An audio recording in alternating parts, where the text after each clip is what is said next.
UN buildings are set on fire and UN peacekeepers told to go home. Protesters in Democratic Republic of Congo say they're not doing their job and not protecting civilians from murderous rebel attacks. So what's gone wrong? Are UN troops really failing the Congolese? This is Inside Story.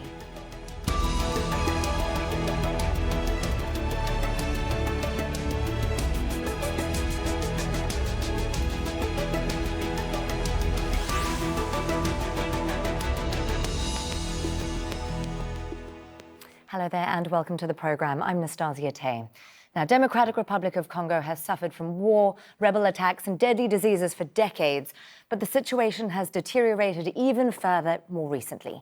More and more people are being killed in raids by armed groups, and the Congolese people have reached breaking point.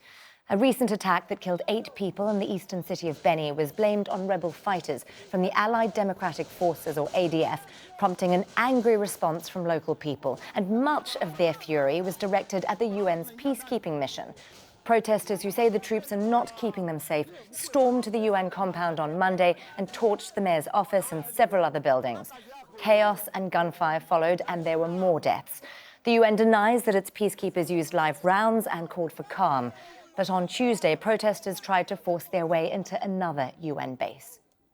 We have our troops and our police officers who are trained in riot control, who provided protection to our compound while it was being attacked for hours at a time. And what's important to mention is that we're not really calming them, but we are actually increasing our communication with them. A great deal of work is being done in terms of fighting the armed group ADF. Of course, any massacre is one massacre too many. And this region has seen years of massacres. We are working very hard ourselves as the Forced Intervention Brigade and as MONUSCO to address and to patrol the area and to combat these rebel group. At the same time, we are working very closely with our partners. We have to remember that we are in Congo in a support role. We are here to support the Congolese government and the Congolese forces in stabilizing the region, in fighting armed groups, and in ensuring peace and security in the region. Our main mandate is protection of civilians, and that's what we're trying to do. Now, for the last 20 years, the United Nations has been trying to stabilize the eastern region of Democratic Republic of Congo with the largest peacekeeping operation in the world. Its mission, known as MONUSCO, has more than 18,000 peacekeepers stationed across the country, including the Kivu and Ituri regions. That's where multiple armed groups operate, raiding villages and running illegal mines. MONUSCO has an annual budget of a little over $1 billion.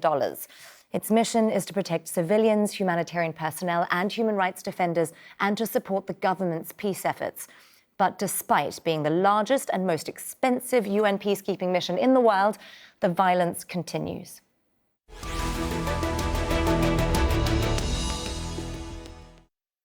Well, let's bring in our panel. In London, we have Indigo Ellis, who's the head of Africa Risk Analysis at Verisk Maplecroft. That's a global risk consultancy. And on Skype from Nairobi, we have Lydia Zigomo, who is the regional director for the Horn, East and Central Africa at Oxfam International. Thanks for joining us, ladies. I do want to begin with these allegations that MONUSCO has not been doing enough. And I do see that they are saying that they hadn't actually been invited by the Congolese army to participate in this offensive against the ADF when it all kicked off at the end of last month. So let me begin with you, Indigo. Tell me, what are their actual rules of engagement here? The rules of engagement are pretty tenuous, to be honest with you.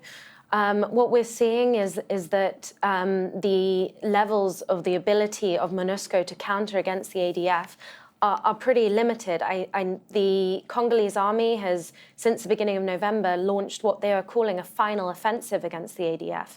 And that is meant to be, through President Tshisekedi's own words, what is going to finally put an end to the ADF in eastern DRC, particularly around the city of Beni.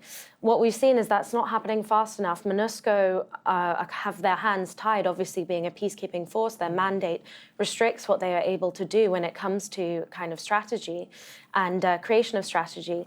However, since yesterday, President Tshisekedi has obviously come out and renewed kind of joint operations with MONUSCO, which will do kind of work wonders when it comes to trying to counter the ADF's offensive around the city of Beni. Well, we've been looking at these quite extraordinary pictures of the anger that the local community has been feeling as they've been storming this UN base in Beni. And Lydia, let me ask you, because I feel like you get a real sense of the desperation that's being felt by the local community. How do you move forward when relations have now deteriorated to this point? I think it's a very challenging situation. The local communities obviously feel pushed to the wall. They are often the unintended casualties of the excursions between the army and these armed groups, rebel groups, and they are caught in the middle of a fight that often they feel that they have no control over, and also that the government is not doing enough to kind of restore order and watch out for the rights of the citizens in these types of encounters. I think the public outpouring against MONUSCO is because MONUSCO has been seen as if it has failed in its role to protect the communities, and by sort of taking what they see as a passive spectator role, as these operations were launched by FADC against ADF and Mai, I think the result has been that the local communities have lost faith in MONUSCO, and this often happens when these types of situations arise. So what we're seeing is that public anger, that people feel caught in the middle of fights that are not their fights, and they're the ones who are suffering, and nobody seems to be sort of intervening to restore order, but also to take care and protect the citizens. Sure. Lydia, you're saying that MONUSCO appears to have been taking on more of this spectator role. But I do want to ask, because various people from MONUSCO are saying that, you don't see the massacres that they stop because they don't actually take place. So, Indigo, let me ask you then, in your mind, how effective has MONUSCO been at preventing massacres and protecting the civilian population? Our position is genuinely that MONUSCO have done all that they can. Their numbers are depleting. Their funding has been increasingly under pressure from United Nations member states. Their mandate, for example, it's due for renewal next month on the 20th of December. This renewal has only lasted 9 months. It should be a year-long mandate renewed each time. But when it came up in front of the National Assembly, in the General Assembly rather, on the 29th of March this year, they failed to reach an agreement, the Security Council as well, to extend it longer than just this 9-month period. This is incredibly worrying for local communities around the Beni area, who seem increasingly under pressure from ADF attacks. MONUSCO, without a doubt, will be kind of downgraded in their force capacity when it comes to renewal next month. We do not anticipate there will be a full kind of withdrawal, which some analysts are presuming will happen. But what we're looking at is probably around 1,500 troops being withdrawn next month. Those are troops that MONUSCO cannot afford to lose. Well, I see also that MONUSCO was downsized earlier this year, also partly due to UN funding cuts. So let me ask you then, Lydia, do you think that MONUSCO has the resources they need to try to carry out their mandate as it stands? I think certainly MONUSCO is under pressure here, and it's possibly a scapegoat for a situation they're not in control of. So I totally agree that I think what is needed here is the international community to actually understand the situation in the DRC, and the fact that these are not situations which can be resolved in the short term. They do need long-term engagement. And yes, there is a new government in place with a new, president and cabinet, but it takes time to embed. And I believe that what is missing is the understanding by the international community and the UN to really understand that MONUSCO does play a role. It needs support and it needs even more resources because there is a need to protect also the humanitarian actors on the ground who are trying to support these communities, communities which, by the way, are already ravaged by not just these armed groups that are coming in and attacking, but also let's not forget these are areas where also there was Ebola, and there is still Ebola. So it's not the best situation for us to be downgrading and putting in less resources. We should actually be ensuring we are responding to the levels that are required. And I think MONUSCO requires that support, but it needs to come from the international community and the UN. I am going to come to Ebola in a moment, but I first want to ask you about trust, because you work for Oxfam and you have people on the ground all over Eastern DRC. And I'm curious now, because there have been also allegations about sexual violence that have been perpetrated by UN peacekeepers, and this has been going on, hundreds of allegations about this over the course of years. There have been issues about whether or not local communities trust community workers as they're going out and carrying out their day-to-day activities, including in the fight against Ebola. So when we look at the level of the deterioration of trust here, where do we go from here in terms of trying to strengthen that? Because you're talking about a long-term kind of engagement. Is it really about military troops on the ground, or is it about community engagement and trying to rebuild that relationship? We would actually say it's more about community engagement. Because we see the need to work on that trust issue that you've just mentioned. And militarizing, for instance, the Ebola response makes it very difficult to regain that trust.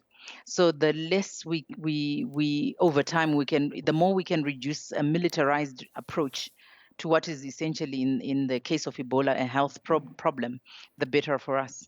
However, that requires also resources of particular kind to ensure that the community engagement can take root, can be sustained. It will take time. The community does not trust in all its aspects the government that's in place. They have had a long history of not trusting their governments. That is not going to change overnight. UN, as we can see, is coming under suspicion.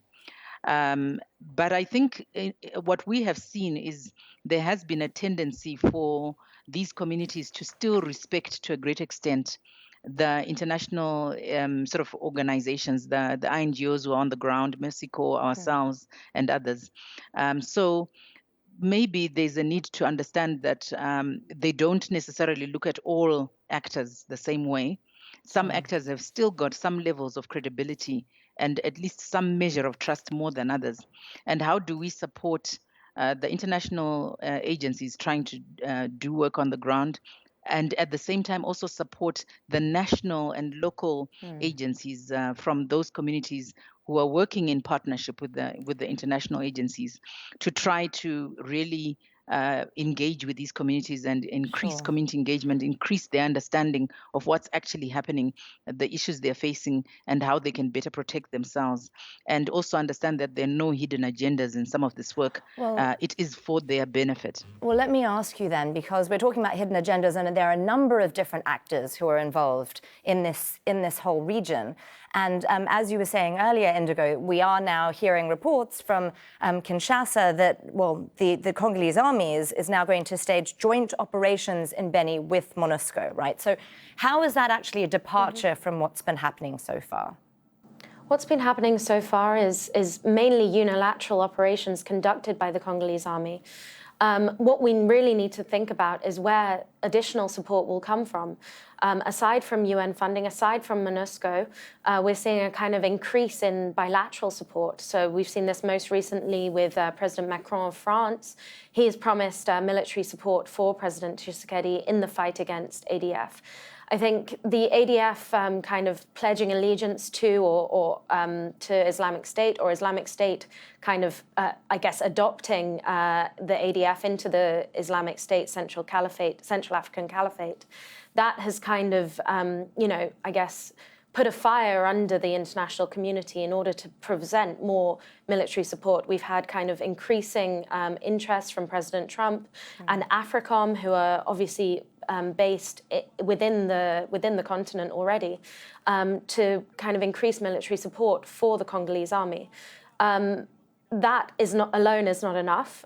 We envisage that kind of these joint operations between MONUSCO and the Congolese army are the most effective way to crack down on the ADF.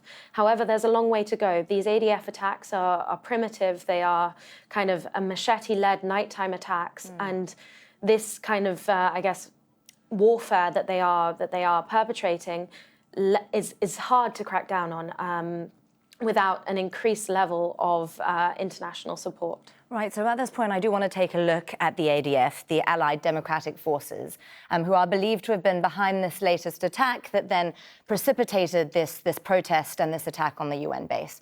Now, the ADF is one of the many armed groups who are found in Eastern Democratic Republic of Congo. And the Congolese army, as we've been talking about, launched an operation against them last month. Now, formed by Ugandan rebels, the group has been carrying out raids near the Ugandan border for more than 2 decades and is accused of widespread atrocities. Several ADF attacks have now been claimed by ISIL, but as we were saying, the extent of any relationship between the two does continue to remain unclear. So let me ask you then, Indigo, what actually is the rationale for the ongoing insurgency here? It's been 2 decades. What's actually driving this? The ADF have no unifying ideology, and we continue to believe that despite this kind of tenuous Islamic State link, that does not drive them. It's not a jihadist movement in isolation. Their main kind of, I guess, motivating drive is destabilization. And as we're seeing with Beni in Oicha, it is successful. I think local politicians have spoken out kind of excessively, as have civil society kind of organizations around this issue, that they are purely kind of detractors from statehood and from kind of the way that people live their lives rather than a jihadist movement in itself. Lydia, why do you think this has continued for so long? Because there have been multiple offences against the ADF before that were led by the Congolese army, and it seems that they've still not been able to wipe them out entirely. So why has this been allowed to continue for this length of time? There are many. It's interesting with the DRC, especially in the east, when you understand that some of the data was that there are about over 120 armed groups, that are operating in the east of the DRC. So it is a massive job for the army to be able to bring all these different groups, many of whom slip across the borders of the neighboring countries from time to time. Parts of DRC are very difficult to navigate, the terrain, forests, jungles, and the communication transport network is not great in all parts, and also because of the suspicion of the recent past towards the government by many communities, of the local communities. It also means they may not always come out to sort of out the ADF and other armed groups that may be coming in and sort of operating in their midst. So I still believe that there's a huge trust building exercise that the government of the Congo has to do to regain public trust, and particularly for these types of communities who have felt ravaged by the ADF and many other armed groups that are operating seemingly with impunity across the borders and within many parts of the eastern Congo. Lydia, I do want to ask you about trust there as well, around the trust in the Congolese army, because there have been allegations that various army officials have been involved in helping to perpetrate some of these attacks or to protect some of these armed groups, because everyone has their own skin in the game. It's a resource-rich region. Everyone has their own agenda. So what right now on the ground in communities is the level of trust in the Congolese army? I would have to say I don't think it's very high, to be honest. And that's why I think there is a huge piece of work by the government itself to sort of show how different it is from the past regimes, and what new things, what different things it's bringing to the people of the Congo. If it cannot do that, and it can also needs to work on making sure that the army is acting as a professional body. It is understanding the rights of its citizens and how its role is to protect those citizens, irrespective of what grouping they come from, and be seen to be more impartial in the work that the army does within communities. So I think these are the necessary steps that the government has to take, and the army has to fall in line with that work that the government has to take. Well, if they can't do that, they may not restore trust. We've been talking about Felix Tshisekedi, the president who only took power just in January this year.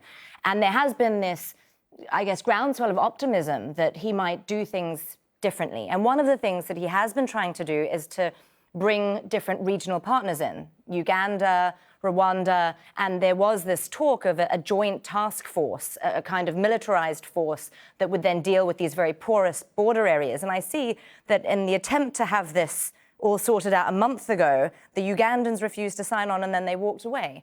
So let me ask you then, Indigo, what's actually preventing regional cooperation here? I mean, surely it's in everyone's interest to try to stop these armed groups. I think the question is where to begin on that one. Preventing kind of regional cooperation. The Great Lakes region has historically been kind of, almost at war at times. I think the most successful example of this kind of, even then, bilateral cooperation between Rwanda and DRC was the recent killing of one of the leaders of one of the Rwandan rebel groups, the FDLR. That happened in September 2019. And that kind of, I guess, paved the way for this this regional cooperation force. But you're entirely right in saying that Uganda will struggle to kind of sit down at the table. The ADF were historically, as we've also mentioned, a rebel group founded out of Uganda. Another thing to think about is also the fact that Tshisekedi is not able to step away from the shadow of Kabila. Kabila is still the former president, Kabila. He's still kind of in the background leading policy. Tshisekedi's party, his coalition, only enjoys a kind of loose grip on power at the best. And he's unable to kind of show this front. One of the things he's tried to be successful on is security and cracking down on this insecurity in the eastern provinces. And on an international stage, kind of outside of the region, that's really worked.